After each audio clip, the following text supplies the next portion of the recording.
Hi, this is Chris Wilman of Variety. We're back for part 2 of our Record Store Day 2024 unboxing video. This isn't a true unboxing video because I have pre-slit some of these albums. And of course, if you watch the professional unboxing videos that record store owners and people do, you get to watch them taking out the X-Acto and slitting everything. I'm saving a few of those steps, so forgive me that. One of the first items for part 2 here is Canadian Record Store Day ambassadors this year is the Tragically Hip, the biggest band out of Canada ever, basically. And they have a record live at CBGB's recorded in 1993, including, you can see the vintage CBGB urinals there, which apparently were not put in a museum for posterity, so you just have to enjoy them for these photos. But I heard some of this Tragically Hip record and it's quite good. And one of my favorite things is that it comes with a record mat, a turntable mat. And it's just thin enough that it kind of slides in here easily. And there is actually a record in here as well. Let's see what color it is. Ooh, translucent pink. Very nice, Tragically Hip. Very hip. All right. Next, we're going to move on to a couple box sets. The Warner archives have been well mined for some completist box sets in recent years. There have been a couple John Prine box sets of his Atlantic work, so on and so forth. I love, if you're a Linda Ronstadt fan, how can you resist this cover? I think if you already have pristine copies of these LPs, you might want it just for this packaging. Just saying. There are 4 of her mid-70s albums here when she was still kind of mining the country rock vein before she went new wave with Mad Love. So these are 4 of the real classics: Don't Cry Now, Prisoner in Disguise, Hasten Down the Wind, and Simple Dreams. There's no frills in this particular package, so possibly you can skip this if you do have great LP copies of all these albums. But you can see this has some nice embossing on it. These are very serious, beautiful reprints of these 4 albums. Now, the Warner family also has a box set from Dwight Yokum of his first 4 albums from the 80s. This might go into the 90s, I'm not sure. But this one does have a bell and whistle in the form of, it's his first 3 albums, and then the 4th disc here is a rarities disc called So Forth and So On, which includes a bunch of 1981 demos and a song he did with Katie Lang and some other rarities. So this is a really nice collection. I believe there's a booklet here. Let me just check that. Okay, maybe, oh yes, there is a booklet. No, that's an album. Okay. But this is the rarities disc. And the good news is if you are a CD person, you don't like vinyl, this is available this year as a 4 CD set, 5,000 copies. This 4 LP set is 3,500 copies. So the Linda Ronstadt box I just showed you is only on LP, but Dwight gets LP and CD editions for Record Store Day. All right, now I've got something here that was particularly fun for me. If you know the film producer,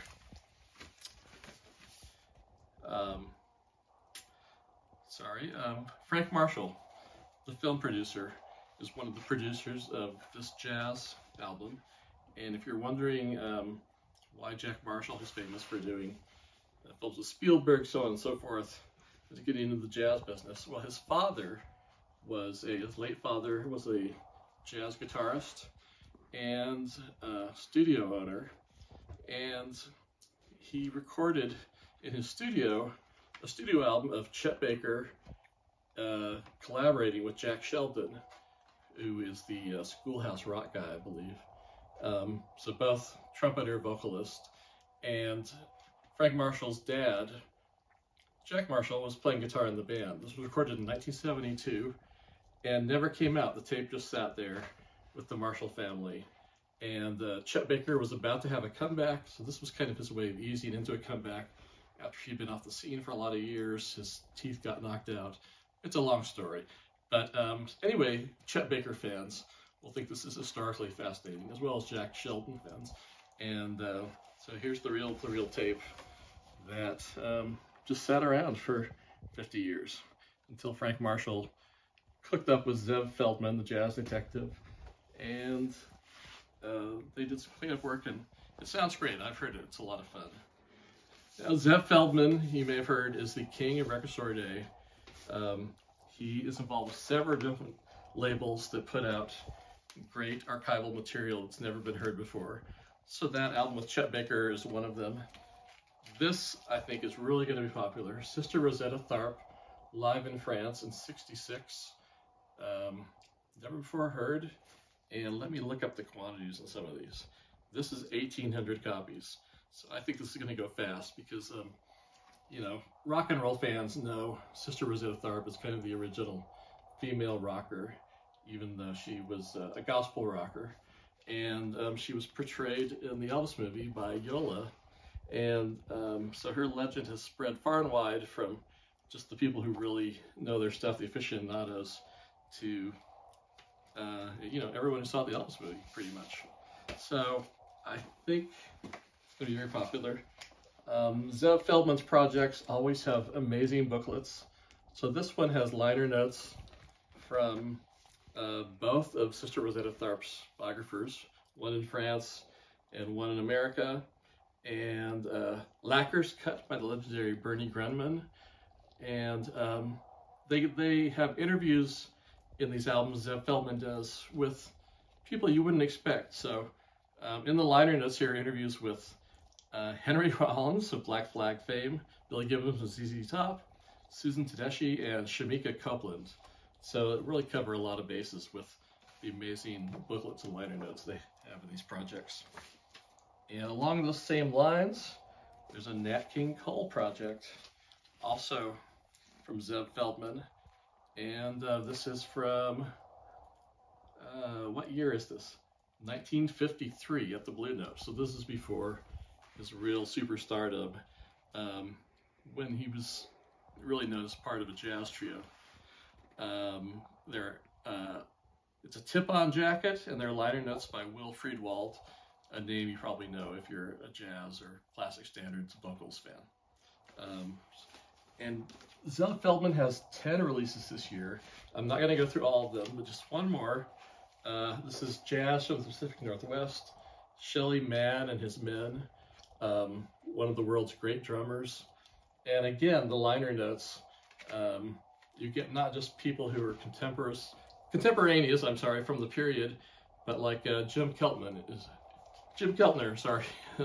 great rock drummer, is part of the lineup of liner notes here. So it's just a fun read to sit down if you got an afternoon, because that's how long it takes to go through all those liner notes. Okay, moving on to the world of scores. We have the score for Orca by the great Ennio Morricone. There are 2 Record Store Day releases from Ennio Morricone this year, and I'm not going into the other one because it has a long Italian title we'd never begin to pronounce. But Orca, I can manage.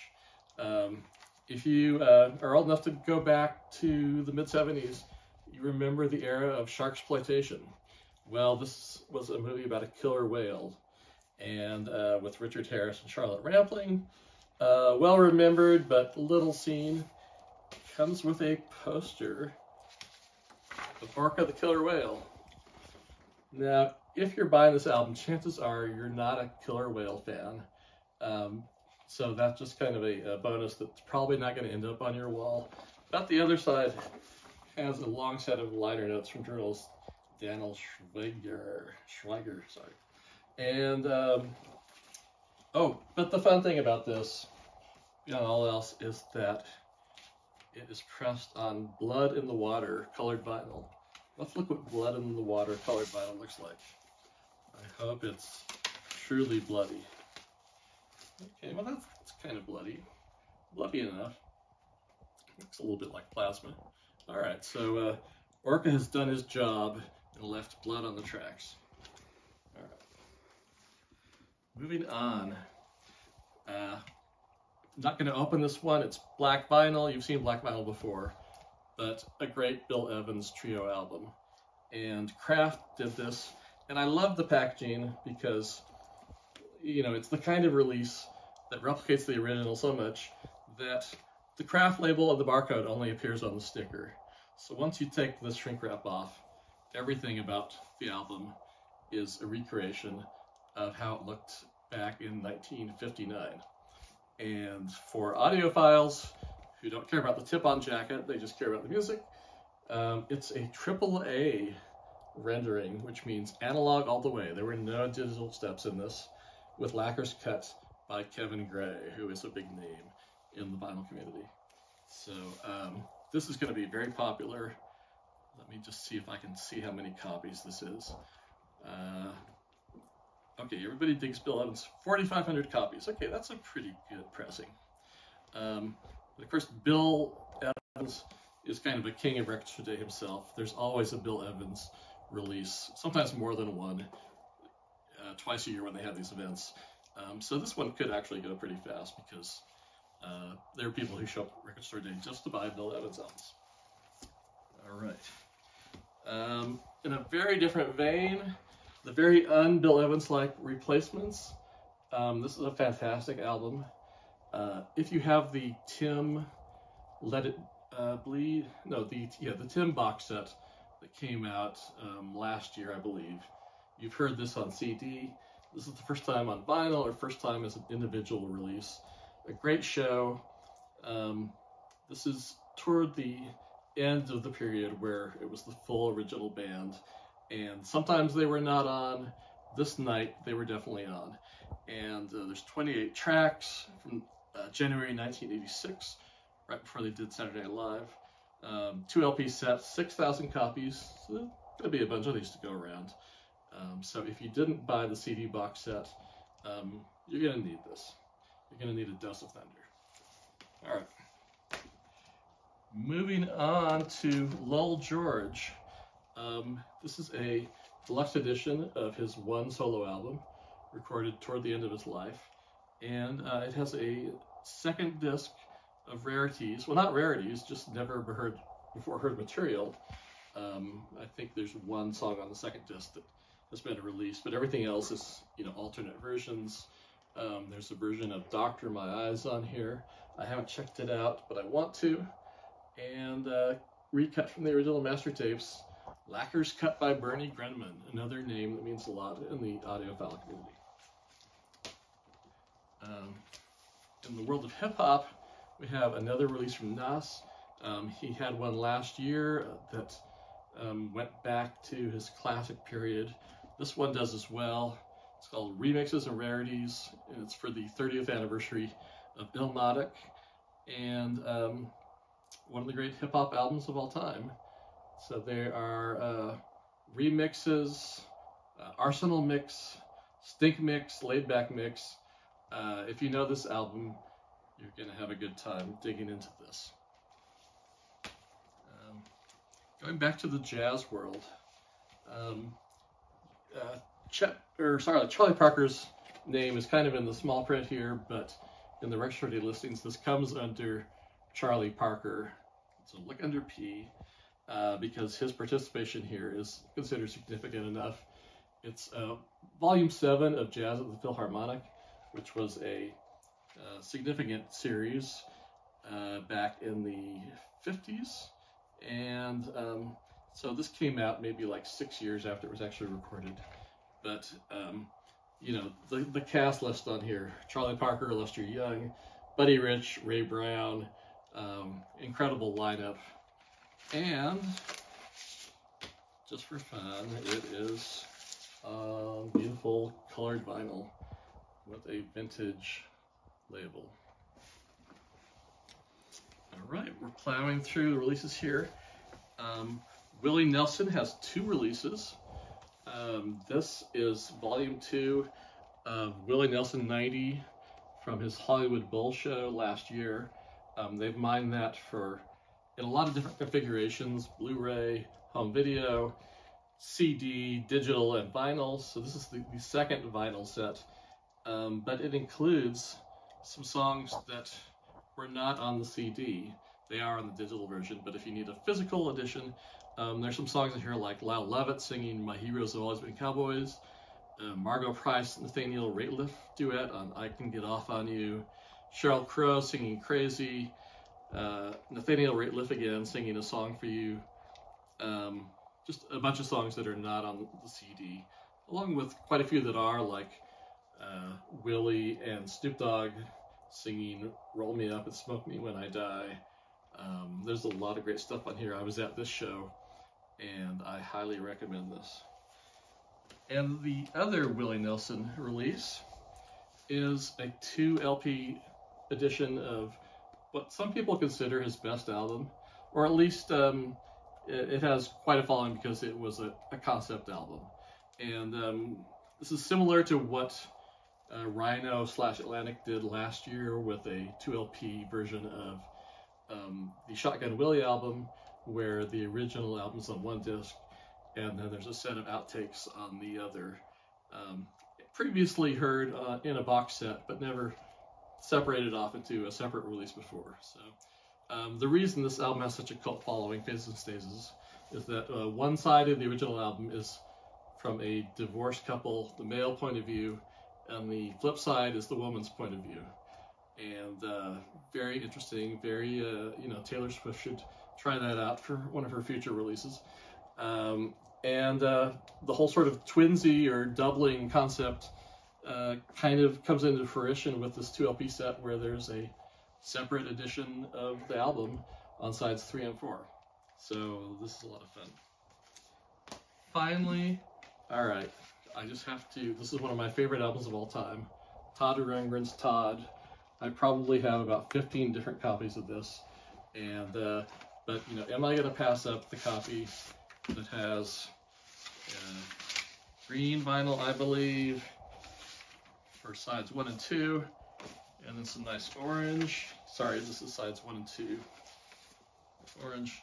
And one of the cool things is that our friend Paul Myers, who does the Record Store Day podcast and has written books about Todd Rundgren, written great books about lots of people, did the liner notes for this. There was a poster that came with the album originally that included the names of everyone who sent in a postcard in 1973, and they have not reproduced that. So I guess that everyone who wanted to see their name from the 1973 postcard probably got a copy by now or is dead, one or the other. So they didn't reproduce that full list of names, but it does have these great liner notes by Paul Myers, who is far beyond me in being a Todd expert, which is saying something. And of course, the lyric sheet with this beautiful 1974 face. So that brings us to a close on what we have to show you from this year's Record Store Day. But I will mention a few other things I don't have on hand that I think are pretty cool that people are going to be looking for. Okay, here we go. Young people, and some olders too, are going to be looking for a Noah Kahan, Olivia Rodrigo split single where they cover each other's songs. Noah Kahan fans, he's one of the biggest artists in the land right now, also doing a reissue of his first album. He did a reissue of another EP last year, and it sold out very quickly, so they pressed a lot more of this one. I think you might have a shot at that debut Noah Kahan first album.